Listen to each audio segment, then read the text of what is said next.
Alright, so this is a ruined 335. I'm gonna sand and paint, and it has all kinds of holes, so I'm just gonna do a dark walnut color, Relic dark, where it's gonna be almost black, so you can't see all the extra holes on the top and all that.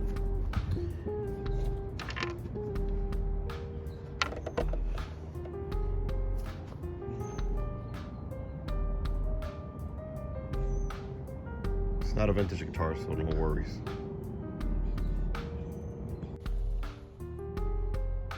I will use like acetone to get some of the, or most of the paint off the guitar, but I need to sand it to get the, to take care of these here. And I'll see how the sanding goes. Maybe I'll sand some of the top. It's just very thick layers of paint. And also I'm worried about the acetone and the binding. Although you could tape the binding, so, but still acetone will seep on there and make it kind of rubbery and mushy. Although it dries again, and you could kind of get it back to looking and feeling normal, but that's just a concern with acetone. This guitar has a lot of scratches on the top. It's been painted before and sanded before. It's pretty bad, so I still have to sand it quite a bit. So let's see how it goes to the sander. If not, I'll just do the acetone and then sand it to make it smooth. But for now, I'm just gonna sand to see how it goes, how far it goes.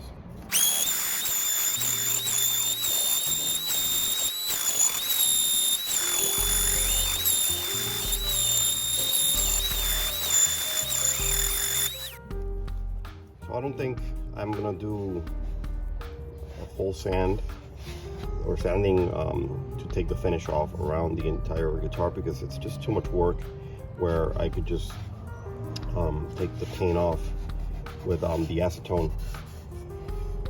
These plugs are some kind of epoxy, I think.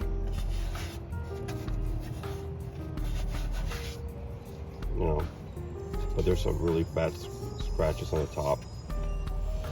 That's gonna have to take a lot of sanding to get rid of that kind of stuff. So anyways, let's see how it goes.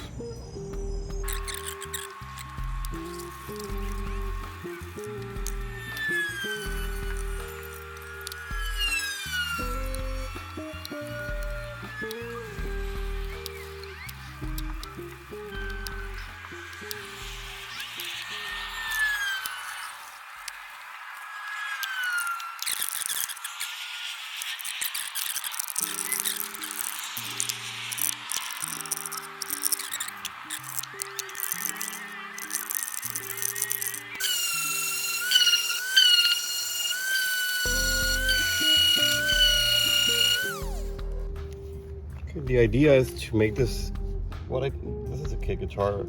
It's not, like I said, not a Gibson or anything like that, or anything vintage. To make it look, so after the owner did a spray can job, paint job, now I'm fixing it. But because the wood is so scratched up, and we don't want to spend a lot of money and making this look decent, the idea is to kind of get to a look of a vintage type of guitar, like a Gibson or whatever, without spending a lot of money. So I'll just show you some of what I'll do to make it look sort of authentic, or at least meant to be that way from the factory, and aged. I'm not gonna worry about all this brown, because I'm gonna have to do a really dark brown on it to cover all the scratches and all the red and all the bad layers of wood that have been sanded through and all that crap. So that's pretty much it. Let me go through it.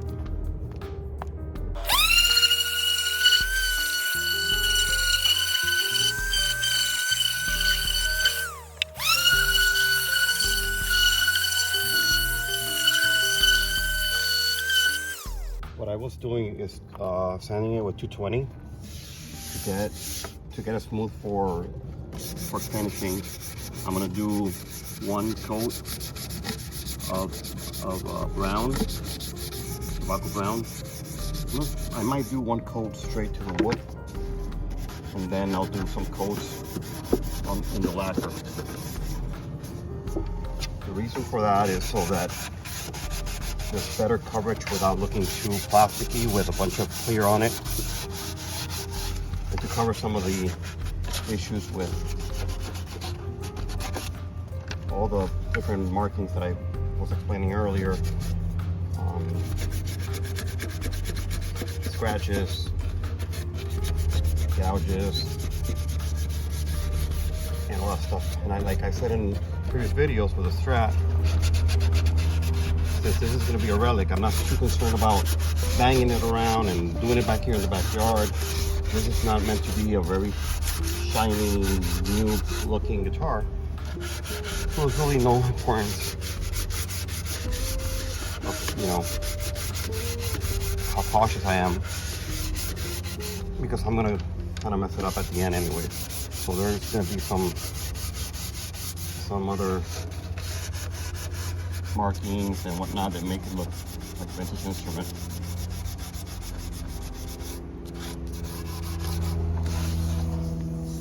All the binding is gonna be scraped, so I'm not worried about that either. I will probably tape it.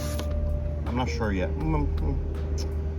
Maybe I do. It's just, you know, when I tape it, I waste tape and whatever and time, but it just saves me time when it comes to the scraping at the end.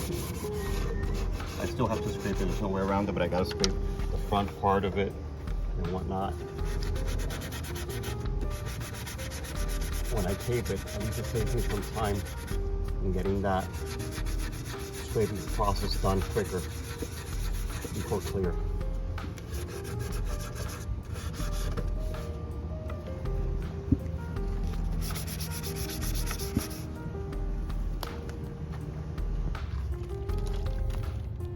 We'll do some brown. Just mix a little bit of this mercantile brown. I recommend using denatured alcohol. You can use other solvents too.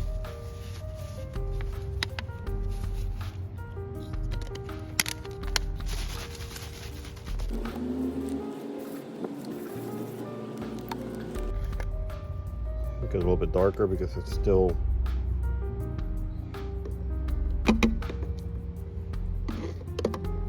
too light.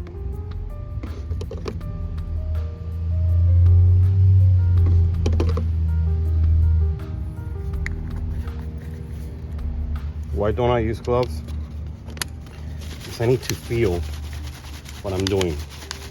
I know it's not the safest thing, getting chemicals on your hands, but just need to feel what, you know, when I'm working on wood and guitars and paint and finishes. I want to feel any irregularities and what's going on with the instrument. We'll do it different, something different. Use that piece of paper, let me get a rag.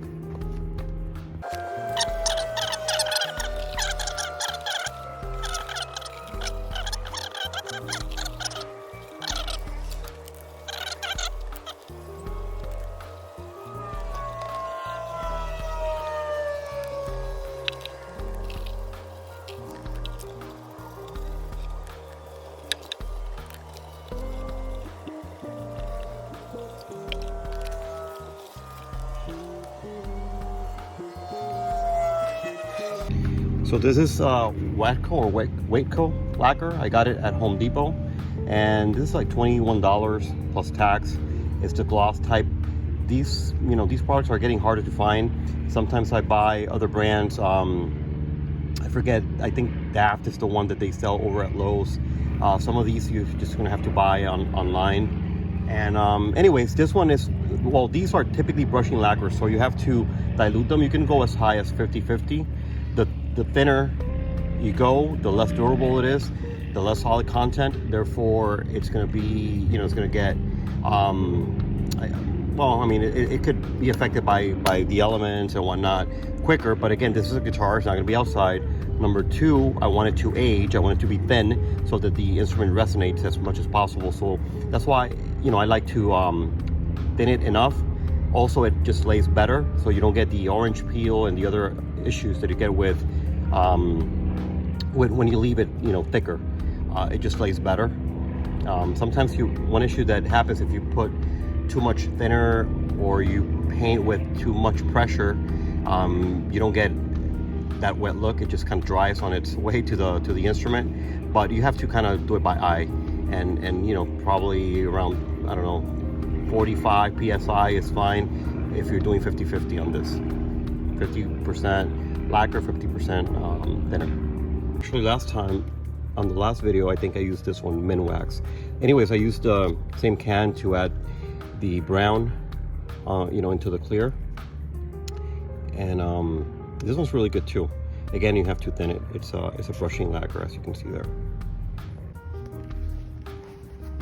This is one coat of that really dark brown, almost black, to cover all the imperfections and all that.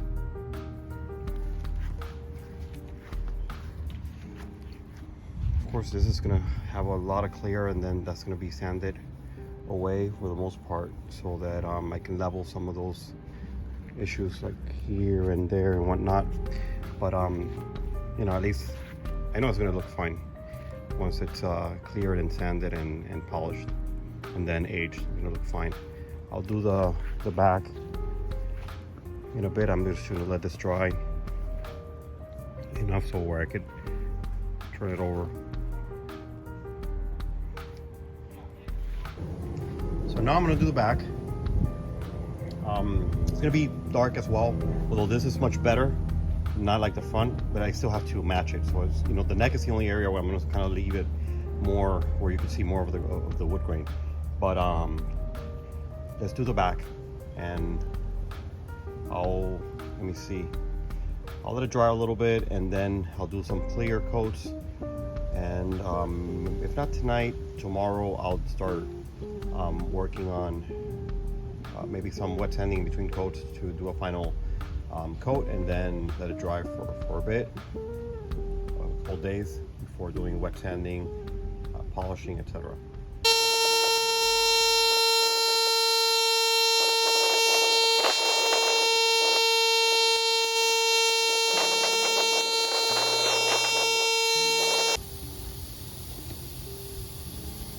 Okay, so that's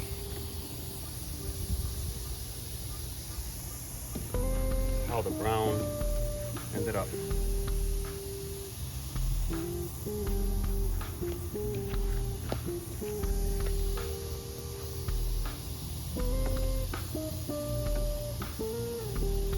What I'm gonna do now is wait for it to dry, remove the tape from the binding, scrape the binding, and do some amber clear, and then more clear.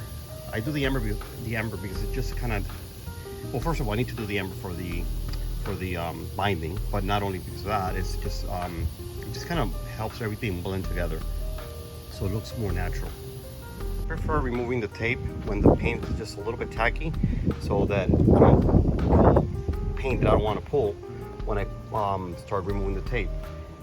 So now what I'll do, I mean, now it's fine, touch it, it's still a little bit soft.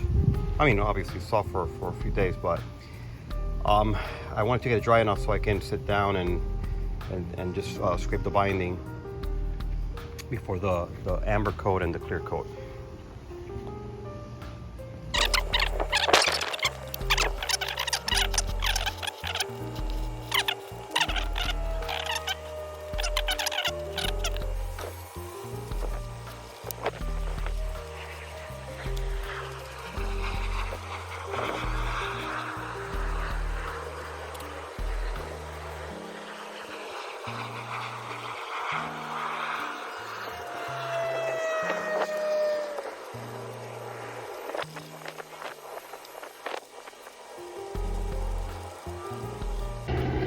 I scraped the binding. Now I'm gonna do the amber. I need to tape the fretboard.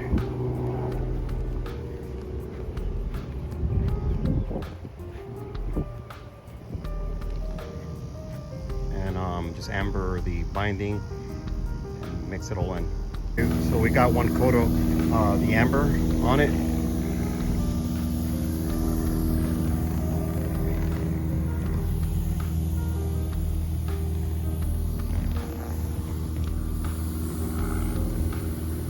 It's almost done.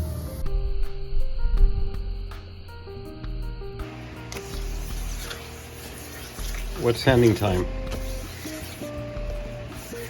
What I did on this one, I did like 600 grit. Then I did the steel wool that I mentioned in the other video. So for guitars that you want to do a relic job, if you want to do a quick job of taking care of those little holes that are around the finish and the clear, you could do steel wool, like 40 steel wool, but that's not for a guitar that you would want very shiny and perfect. Although after that I'm doing 2000 grit, so that's going to take away any, it's going to take care of any steel wool scratches. But I want the guitar to look aged. That's why I do steel wool, because I want to see some of those hairline, I guess, scratches or whatever. Not, they're very fine, but you can see them on when I do the final polishing. You see some of those swirl marks, I guess, which make the guitar look as if it's been played for years. So I do that on purpose. But anyways, the actual finish is very flat. There's no real holes anywhere. It's a little bit here and there, but not a big deal.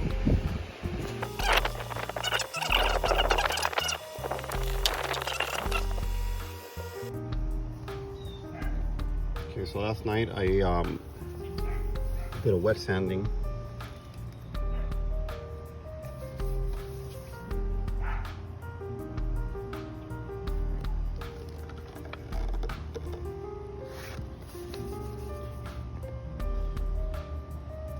So it's very smooth now. I'm gonna use this because this is what I have. I can't find my wizards, and I'm done with the 3M, which is what I prefer. I prefer the 3M Professional or the wizards. But this has been doing a good job. I tried it last time and it worked. So, and again, this is a relic that I'm making, so it doesn't need to be perfect. Okay, after polishing, you'll always end up with a film of like leftover polish. You can use a product like this, or you could use I use wizards sometimes, which is the polishing compound that I prefer. This is just a polishing sealant.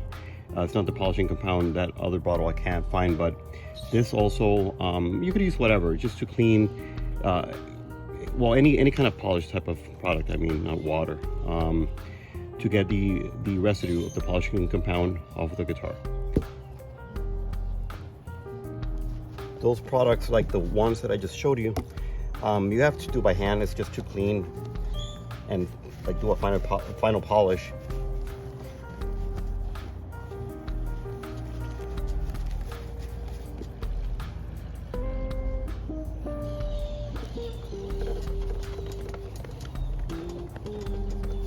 Just remove residue, and well, they do, you know, if you use the wizards, it does take micro scratches away, but that's not the purpose. I'm going to scratch this guitar a little bit further, so it's really not something I'm after.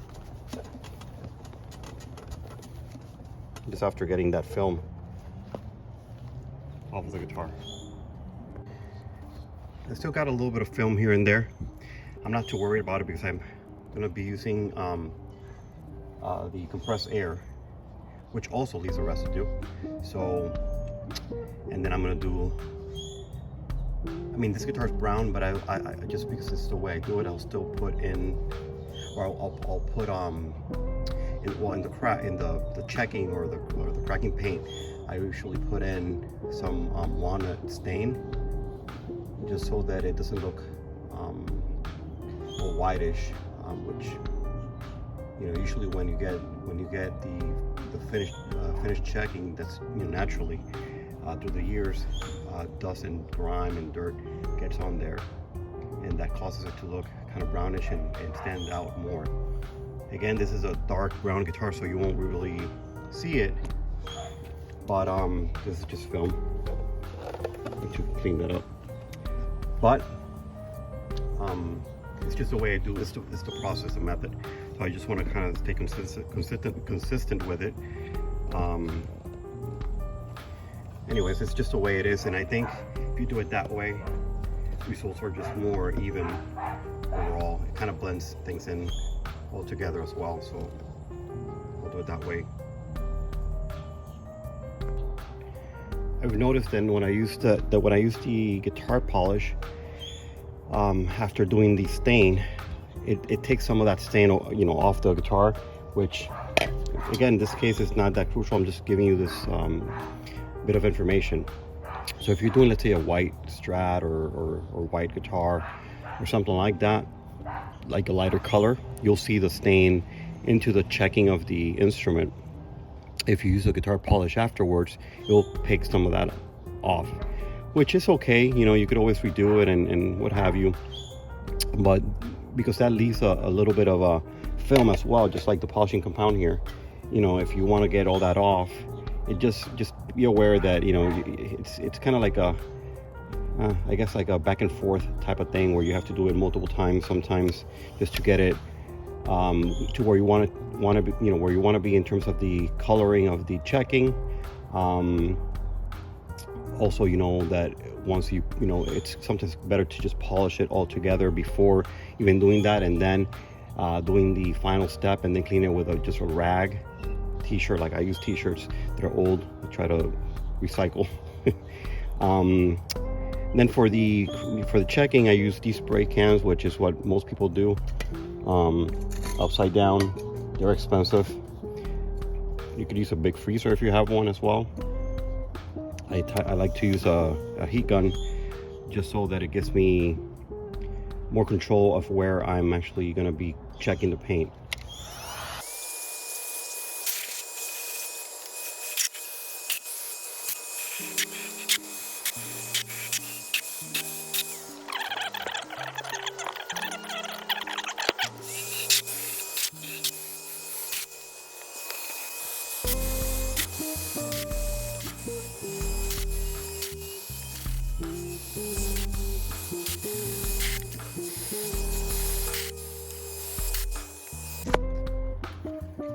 This is checking. I don't know if it's actually, you can see with the camera.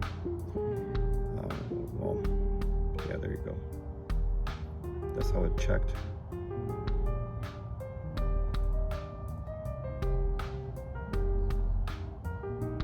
Hard to tell because of the reflection.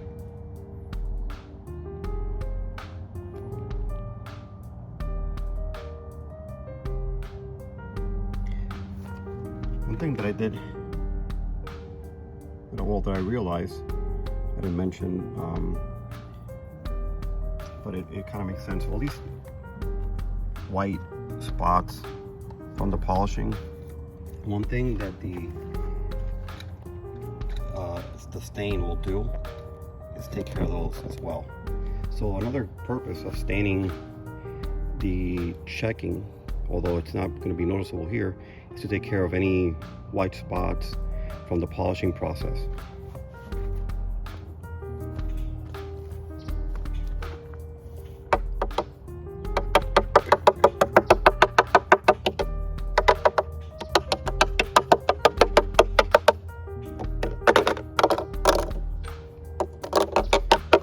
The reason I didn't do this prior is because, again, this guitar is not going to have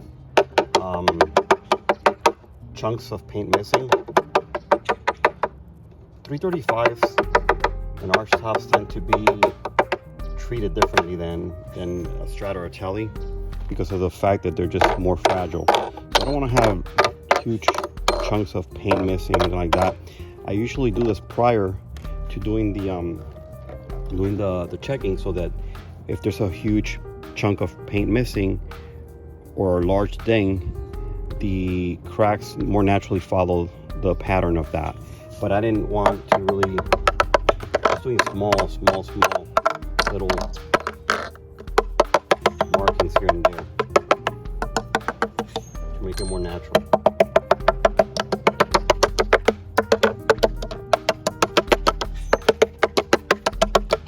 I don't want anything huge.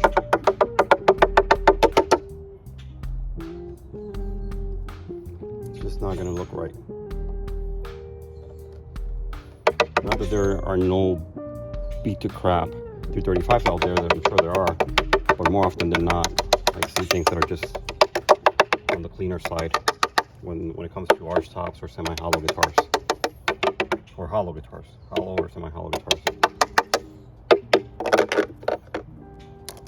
So that's all I'm gonna do with it. I don't want to kill the guitar. I'm not gonna do any scraping on the finish or anything like that for this particular guitar.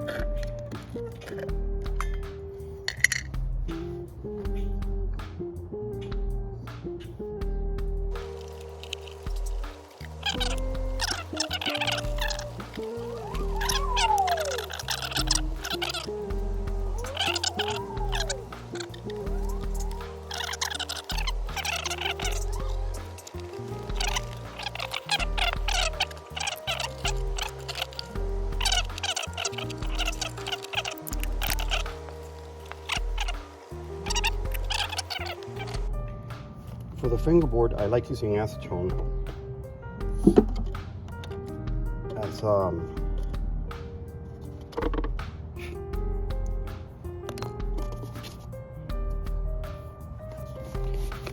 as a chemical to dissolve the stain, because it will melt the material a little bit, so it will be there like permanently. If I use thinner, it rubs right off. At least that's kind of the way it's happened with me, my experience with thinner or alcohol. This is just vintage amber from Stumac from back in the day, super old. They do have other products that are similar. They don't sell that powder one anymore, I don't think. They do have some powder ambers with your Mercantile and other companies out there. So yeah, the acetone will, sometimes I mix the brown too. Let me see how this one looks without the brown. I might put some brown on this as well if it looks too yellowy, which I think I'm gonna do. The reason why is because these are way too white.